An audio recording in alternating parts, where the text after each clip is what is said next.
Thanks. You can be seated. Happy Father's Day. And in connection with Father's Day, we just happen to be talking about in the life of Joseph's father, Jacob. And this morning, we're going to look at Jacob's last words, if you will, to his 12 sons. Last week, we talked about Jacob meeting with Joseph and asking a request, making him promise to Joseph that his bones would not be buried in Egypt, but rather that they would be taken back to Canaan. He then brings in Joseph's two sons, Ephraim and Manasseh, and he then blesses both of them. Some time passes, we don't know how much, but then Jacob brings in all 12 of his boys. And this morning we're going to look at it just kind of quickly. I'm going to kind of skip around a little bit in the chapter, and then I really want to talk about this Jewish concept of blessing and how it would relate to us and what we can learn from it as people and as parents and grandparents and everything else. So with that in mind, we're in Genesis chapter 49. Here's what it says. Then Jacob called for his sons and said, "Gather around so I can tell you what happened to you in the days to come. Assemble and listen, sons of Jacob. Listen to your father Israel." And it's interesting, he uses both his names here, Jacob and Israel. One has to do with him as a father, one has to do with him as the father of a nation. He says, "Reuben, you are my firstborn, my might, the first sign of my strength, excelling in honor, excelling in power. Turbulent as the waters, you will no longer excel. For you went in your father's bed, onto my couch, and you defiled it." So the first son that he talks about is the oldest, which is Reuben, one of the first son of Leah. And basically what he says is, listen, years ago, and we're going to go back almost 40 years plus or so in there, what you did disqualifies you from getting anything. And that sounds kind of harsh and kind of serious, but you need to understand that choices have consequence. And this choice that he made years and years ago has a consequence in that he was basically disinherited by dad. In fact, we talked a little bit about this, because Joseph was the firstborn of Rachel. Joseph now becomes the firstborn. The firstborn automatically got a double portion. So his portion went to Ephraim and Manasseh. You'll see that in a moment. So one of the things that you see right off the bat is that's what happens with Reuben. And then he goes to the next two guys, Simeon and Levi, who are brothers. He said, "Your swords are weapons of violence. Let me not enter their council. Let me not join their assembly. For they have killed men in anger and hamstrung oxen as they pleased. Cursed be their anger, so fierce, and their fury so cruel. I will scatter them in Jacob and disperse them in Israel." It's interesting, he now brings in now he addresses Simeon and Levi. And without getting into all the details, basically when you go back in the history of the family,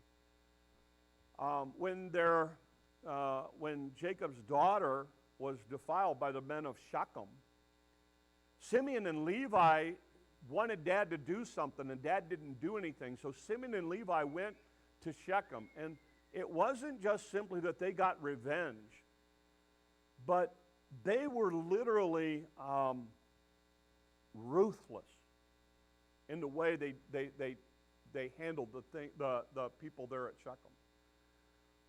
In fact, he talks here about hamstringing oxen. It's the issue that not only did they go back for revenge, but they were so ruthless in the way that they handled everything that they even hurt animals.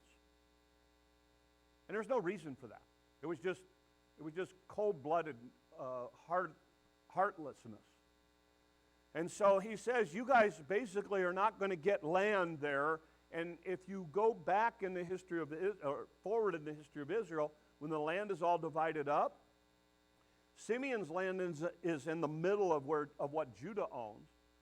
And the Levites never got any land. They got cities, but they were basically without their own place.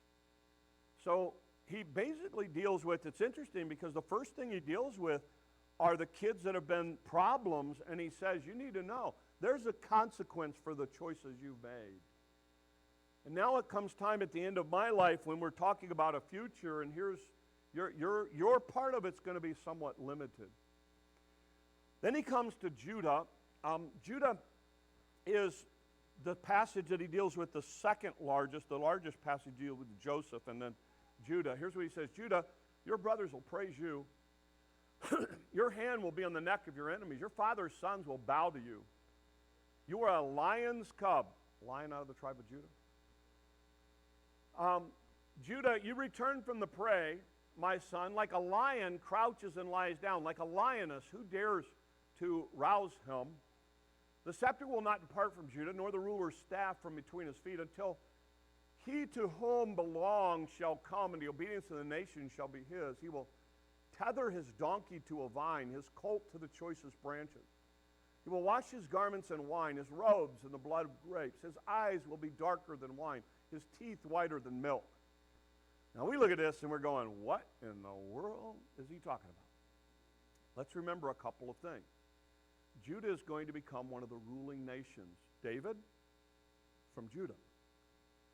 Jesus, lion out of the tribe of Judah. So one of the things that he says is, Judah, what's going to happen is you're going to kind of become the brother out of all these brothers that everybody's going to be paying attention to. He talks in there about incredible imagery. He uses the idea of lions, and actually I think there's 6 Hebrew words for lion. 3 of them are used in this passage. It's actually a transition where you see a little baby lion to a bigger lion to the ferocious king of the beast kind of lion. Also in this passage, he has a lot of imagery. He talks about a donkey tied to a vine, to the choicest vine. Now, those of you who are from a farm community, let me ask you something. If you took a donkey and you tied it to a really lush grapevine, what's it going to do?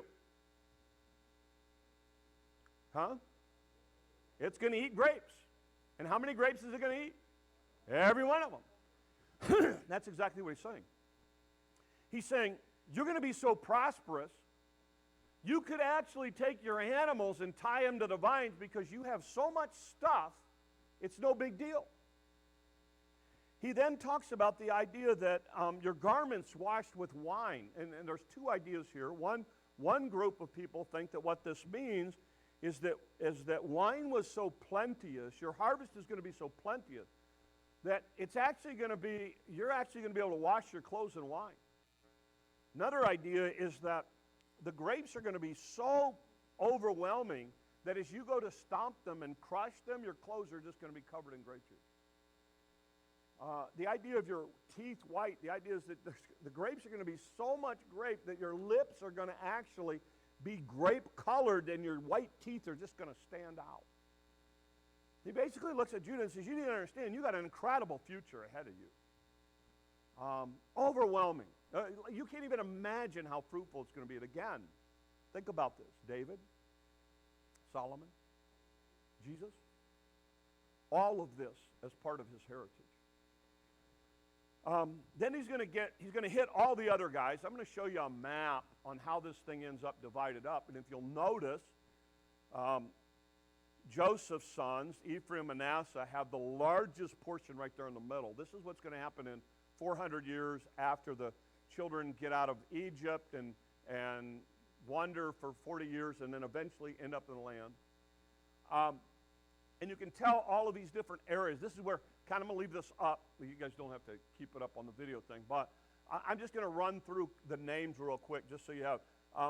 Zebulun basically becomes it's a landlocked area, but it becomes a very, very strategic area. Issachar is referred to in the next passage as a strong donkey. And the idea that a donkey was an animal of servitude, and they were going to use that. Dan is mentioned as a viper. It's interesting. A viper is one of the few animals that, a lot of these guys are tied to animals, but a viper is one of the few animals, snakes, that basically lives alone. It doesn't necessarily live in groups. Gad, these guys became incredible warriors, particularly known for their ability to surprise people. Asher ended up some of the most incredible ground in the area. Naphtali, he refers to them as a doe because it basically doesn't have a northern boundary. And he has all these guys. And you see, this is where eventually the tribes of Israel are going to end up. And the brothers he's talking to, the sons he's talking to are going to be there. Then he comes to Joseph. Listen to what he says to Joseph.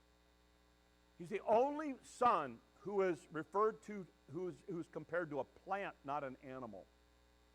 He says, Joseph is a fruitful vine near a spring, whose branches climb over a wall. With bitterness, archers attacked him. They shot at him with hostility. His bow remained steady. His strong arm stayed limber because the hand of the mighty one of Jacob, because of the shepherd, the rock of Israel, because your father's God who helps you, because of the Almighty who blesses you with the blessings of the sky above, blessings of the deep spring below, blessings of the breast and the womb. Your father's blessings are greater than the blessings of the ancient mountains, than the bounty of the old age hills. Let all these rest on the head of Joseph, on the brow of the prince among his brothers. He comes down to Joseph, and again, if you'll think about it for a minute, Joseph is the second most powerful in all of Egypt, really second most powerful in all the world. What do you give him? I mean, really, what do you give him? Some of you know what I'm talking about. When your dad has everything, it's like, what do we give dad? You know, my kids always struggle with this because here's the bottom line. If I want it, I go buy it. My kids are like, okay, so the question a lot of times in our family is, okay, Dad, what did we get you this year? Because they're just giving me money to do whatever, to go and do what I've wanted to do, or what I've wanted to buy. And so he talks about this kind of thing. It's like, what do you give Joseph? So he comes to Joseph, and one of the things that he says in here, 6 times he uses the word bless in 2 verses. And he uses all of these names, these great names of God in this passage about how God's shepherd and rock and done all of these things. And he basically has this idea that you're going to kind of be a prince among your brothers. And that's true. That's really literally being fulfilled in his lifetime. And so he basically talks about how Joseph has been able to weather all of the stuff that's come his way. And then he gets to the last guy, the youngest, Benjamin. He said, Benjamin is a ravenous wolf. In the morning, he devours his prey. The evening, he divides the plunder. And if you'll notice, Benjamin was kind of right smack dab in the middle of all of the land. All of these are the 12 tribes of Israel. This is what their father said to them when he blessed them, giving each blessing appropriate to him. With Benjamin, one thing that's interesting, see how it talks about a ravenous wolf that devours his prey? Some people believe there's imagery here of Joseph's coat when they presented it to his father, and his father said, a wild animal has done this. I actually think it's kind of a link to some of that. I don't know, but it's fascinating to kind of read it and study it. What you have here, though, is you have Jacob with his last words giving a blessing to his children. And some of that's good and some of that's bad. So let's talk about lessons for us. First of all, I think there's 2 things I want to focus on. Here's the first one. The first one is this. For the first 3 kids, there are consequences to their actions. We're in a world which minimizes or tries to sidestep consequences. Kids, hear me. If you're in junior high, high school, college, young anymore is under 40. It's amazing how that number keeps moving up. But let me say this to you. You need to be very careful. Choices have consequences. One of the things that is true of your world that was not true of my world growing up is this. Everything today has a virtual, digital life. And if you know anything about the cloud and internet and virtual, whatever else, here's what you need to know. Once it's out there, it cannot be erased. It's out there. And we're in a world where there's always a video camera running somewhere. And for those of you who were not growing up in that world, you can thank God for that. But for those of you who are growing up in that world right now, here's what you need to remember. The things that you do now have a consequence that you may not realize for 20, 30, 40, 50 years. You need to be very, very careful. You need to make very, very smart decisions. Because things now have a digital, if you will, somewhat eternal kind of life in this world. Choices have consequences. My wife teaches kindergarten. This is something she instills in her 5-year-olds every single year. Choices have consequences. Choices have consequences. Mom, Dad, listen to me. If you keep pushing away the consequences, you are not helping your kid. I will go so far as to say you're crippling them. You're hurting them. Whether you realize it or not, you're hurting them. You will realize it one day because choices have consequences. And one of the things that you see with Reuben, Simeon, and Levi is the idea that choices have consequences. And they are paid for literally, again, the things that he's predicting are not going to happen for 440 years. But they do come true. So I want to challenge you with the idea, make wise choices. I want to spend most of my time on this idea of a blessing. Because I want you to understand this in a Jewish family. Because I think this is something that as Christians we could learn a lot from when it comes to Jewish families, traditional Jewish families. In a Jewish family, what happens is every Friday night, they call it Shabbat, we would call it Sabbath. Every Friday night the family gets together at the start of sundown and Sabbath starts for a 24-hour period. Part of the starting of that is a meal. So here's what happens at that meal. Dad, in a traditional home, Dad would come up to the son and he would put his hands on his head and he would say, "May you be like Ephraim and Manasseh. May God bless you and guard you. May God show you favor and be gracious to you. May God show you kindness and grant you peace." And then often he would reach over and whisper in his ear, "Hey, Joe, I just want you to know, I really appreciate you helping your mom as much as you did this week." We'd go to his daughter. He'd put his hands on her head. "May you be like Sarah, Rebecca, Rachel, and Leah. May God bless you and guard you. May God show you favor and be gracious to you. May God show you kindness and grant you peace. And honey, I want you to know, I noticed this week that when your friend, nobody was paying attention to him, you went over and sat with them. And I just want you to know that made me so proud of you." And then they would start Shabbat. In some families, this is mixed up in a number of ways. In some families, both parents do that. In some families, the father does it for the sons, the mother does it for the daughters. The key is that every single week, this is what a Jewish child was exposed to. You wonder why Jewish families are as tight as they are? What do you think that does to a heart of a kid who hears that 52 weeks a year for 18 years? It's called the blessing. And it's essential to any Jewish home. And I think there's a lot, there's actually books out about this, but I just want to share some of the common ideas that come up in this blessing, things that are always included in it. Because I think it's something, as we talk about Father's Day, I think it's something that dads, moms, all of us need to incorporate in our lives with our kids, our grandkids. kids that we have contact with here. First idea is this: it always involved touch. They would always touch their children, usually put their hands on their head. And touch, as you look at Scripture, plays an integral role in so many things. You see it in the high priest and the offering, where he would put his hands on the head of the animal being sacrificed. You see it like in Elijah and Elisha. You see it with Jesus in that he touches lepers, he touches children to bless them. And I think one of the things that's so important, it's one of the things we learned. Did we not learn that through COVID? The value of human touch.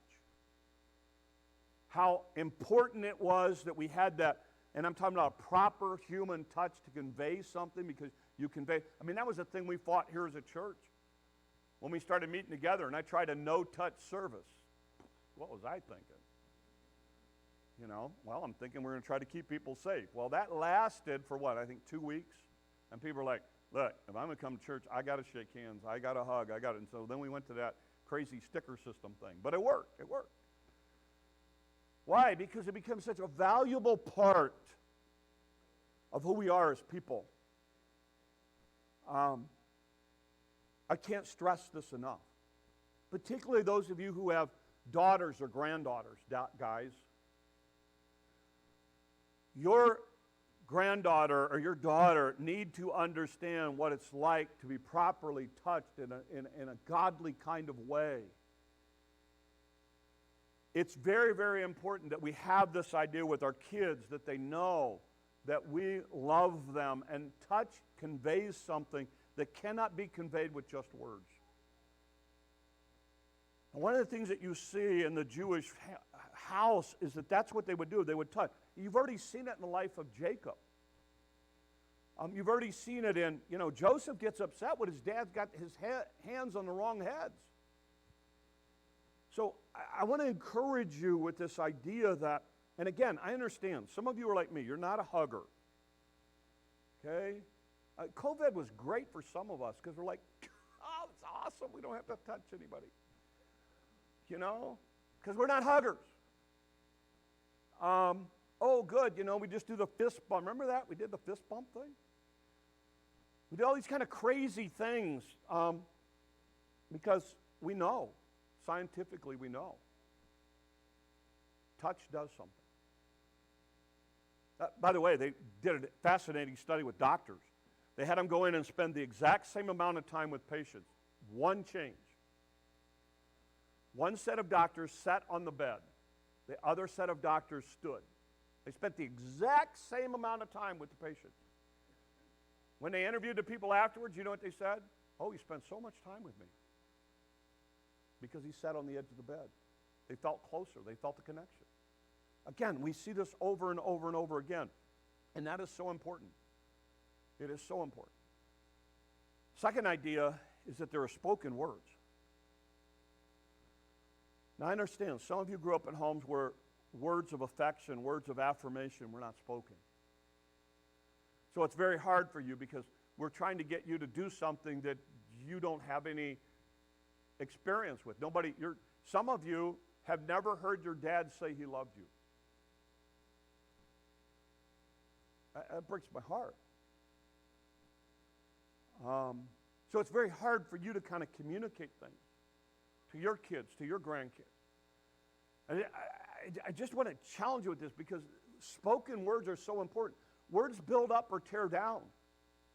And if the only thing your kids hear are criticisms and critique and stuff like that, and they're not built up, I mean, we see this when my granddaughter's over, Claire's, we're in the Lego phase right now, where we're building Lego things, or we're building this Barbie stuff, and we're doing all this stuff. And Aaron pulls up with Alden, or Alex pulls up with Jethro. And I look at Claire and I say, okay, the boys are coming in. You have two choices. You can put it up, or you can take your chances. But you know what they want to do when they come in? You want to know what they want to do 9 times out of 10? Why? It's always easier to tear down the build-up. It's always easier. Demo's always more fun than construction. You go, how do you know? Believe me, I know. It's always easier. As parents, as grandparents, as adults, we want to make sure that we are speaking words that are encouraging and building up. We want to say things that are going to affirm our kids. We want to be very, very careful, and I'm going to be careful how I say this. We want to be very, very careful focusing on performance with our kids.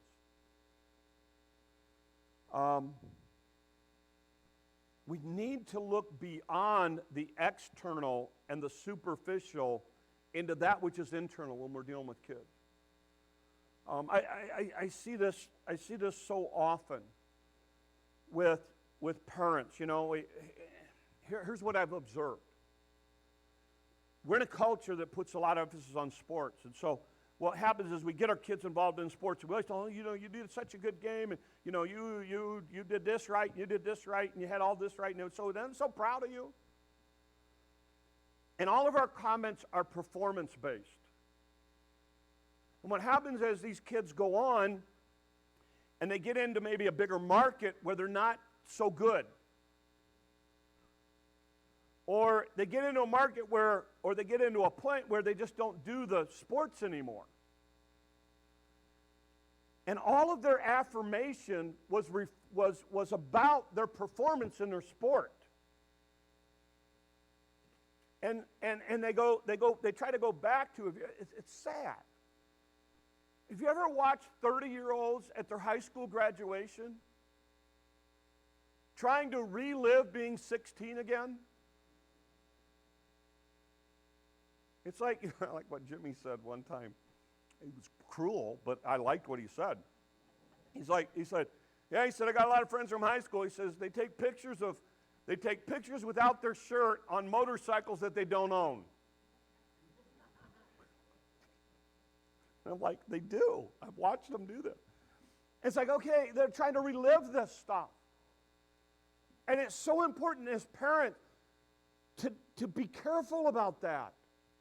You say, give me an example. Help me see it out. Okay.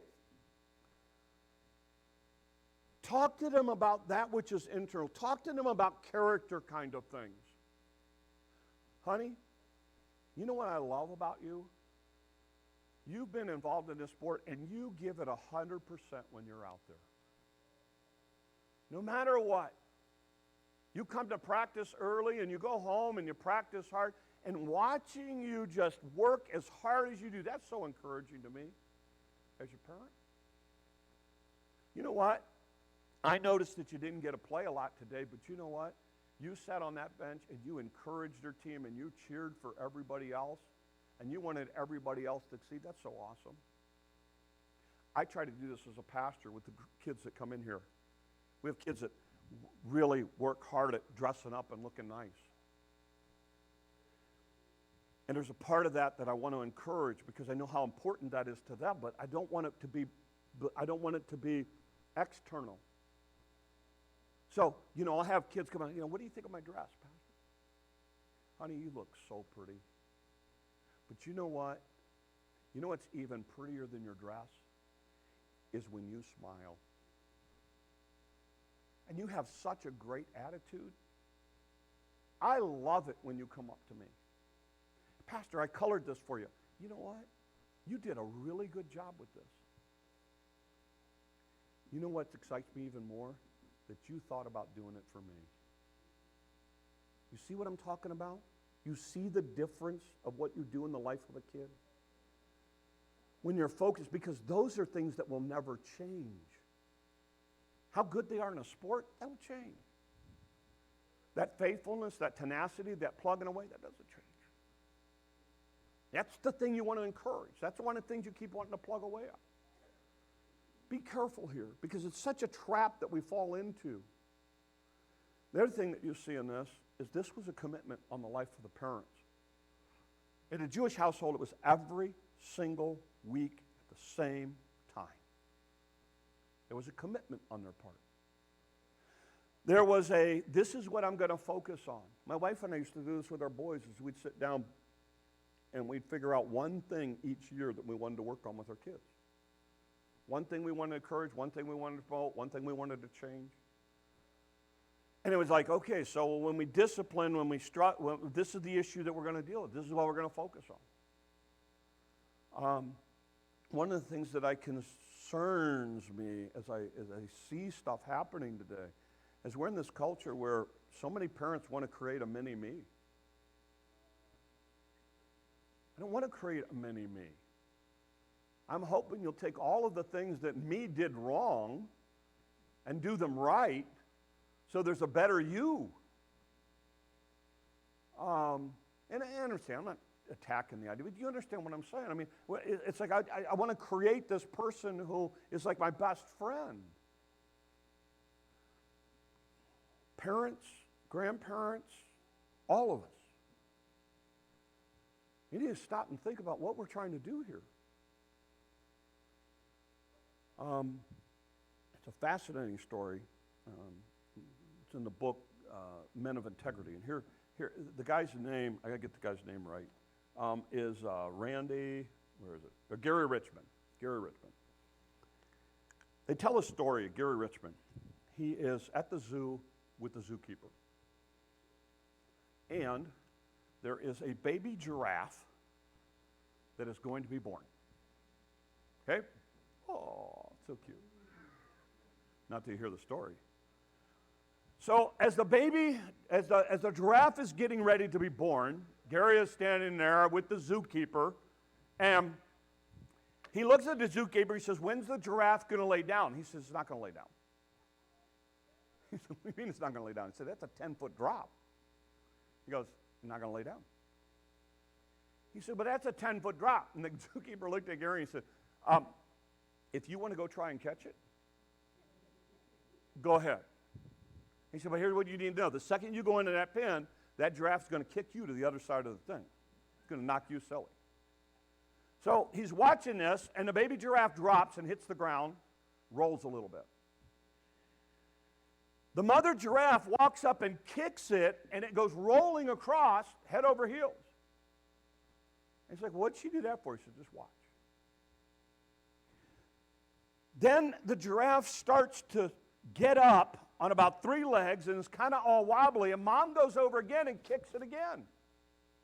And it goes tumbling and thing, and he's like, "What in the world?" He said, "Well, just watch." He said, the baby giraffe kind of lays down. It's like, "Oh, that's just way too much work." And the mom giraffe goes over and kicks it and rolls it across the pen again. And he's going, "I don't understand." He said, "Just watch." Finally, the baby giraffe gets all up, standing on all 4s. Mom goes over and kicks all the legs out from under it and rolls it across the thing again. And the baby giraffe stands up. He said, "I don't understand." He said, "Here's what you need to understand. The mom is trying to teach that giraffe to remember how it stood up and not to stay down. Because in the wild, that baby giraffe would be lunch. It may seem harsh what that mother giraffe is doing, but she's doing it in order for the baby to be able to survive in the wild." Now, I'm not suggesting as your child starts to walk, okay, that you go over and kick their feet out from underneath them. You got to say stuff like that now. But anyway, I'm not suggesting that. You know, everything's taken out of context anymore. I'm not suggesting that. But I am suggesting this. You need to ask yourself as a parent, grandparent, whatever else, what are you trying to do?